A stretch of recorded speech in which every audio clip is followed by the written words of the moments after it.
All right, howdy y'all. We are finishing up the proof of 8.15. What we have left to do is to show that I2 is going to 0 as t goes to 0. So we remember that IT is the integral when the norm of y is greater than nu of f of x minus y minus f of x times our phi of t of y dy. Okay.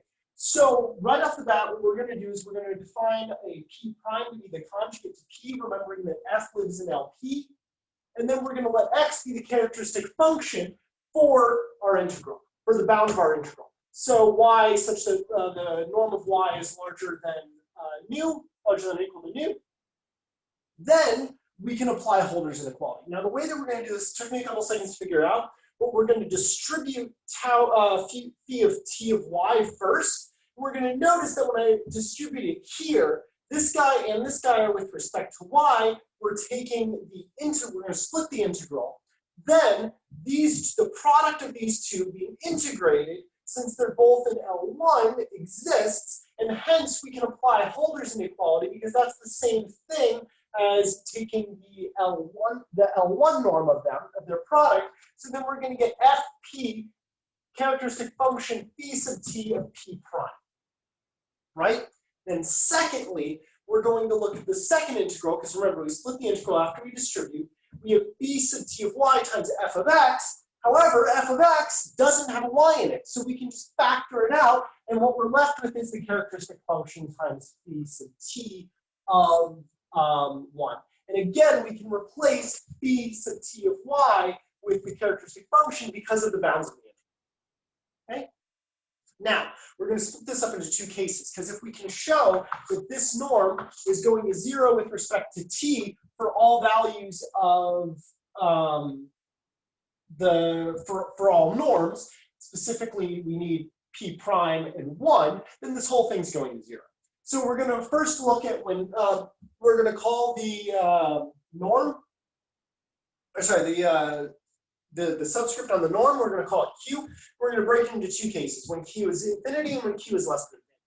First off, when q is infinity, we take the infinity norm on this guy, but we remember that our phi of x originally was bounded by this guy.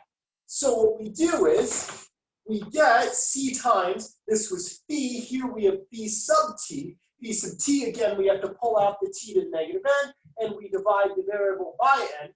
So then we get that this down here, but by a quick factorization, we can pull out a t to the positive n.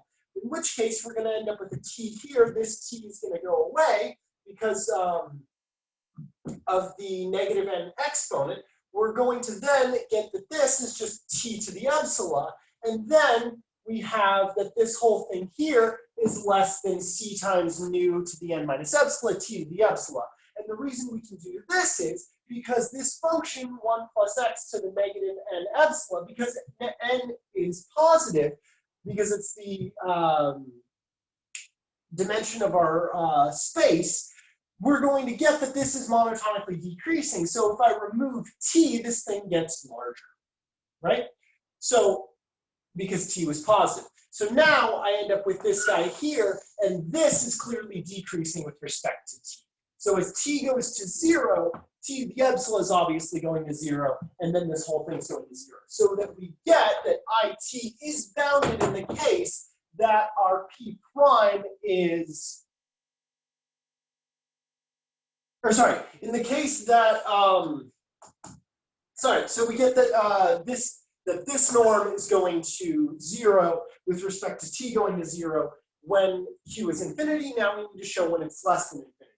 So what we're going to do is we're going to this time take it and raise it to the qth power, and then we're going to again expand the q norm with respect using the integral definition again on our norm of y being greater than or equal to nu, because the characteristic function on that set.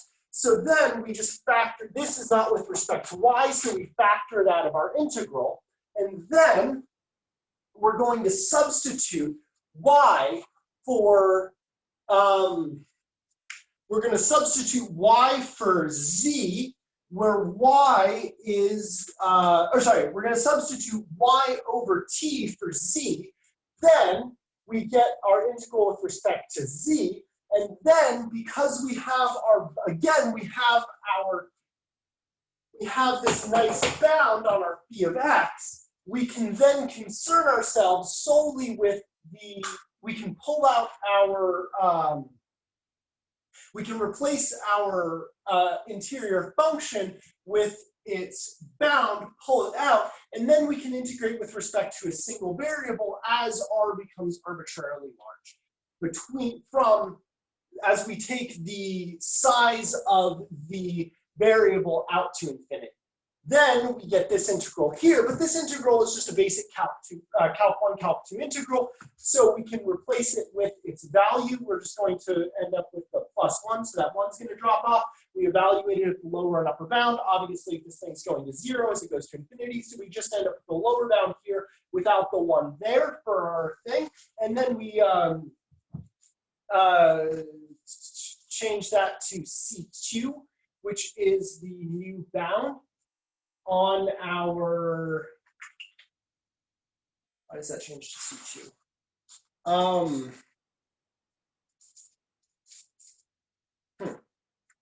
The book has that as a C2. It seems to me that at this point we don't necessarily need that. So we could keep that as a C1. I'm not sure why they switched over to C2 there.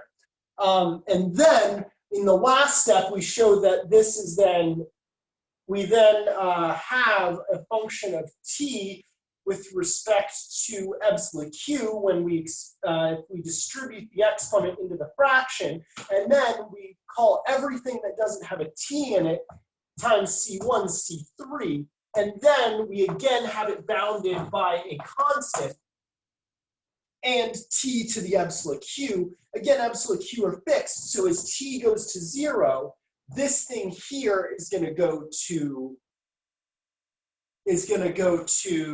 0, and hence we have a bound on the norm when q is less than infinity. So both this guy here and this one here are going to 0 with respect to t going to 0. But because this guy bounds I2, we get that I2 is also going to 0. And this completes the proof because our original integral was equal to the sum of was less than the sum of I1 and I2. So because both of them are going to 0 with respect to t going to 0, we get our original theorem as decided. Okay, you guys, so that's the end of all the crazy algebra. We have 2 more theorems to go, and I will see you guys in the next video.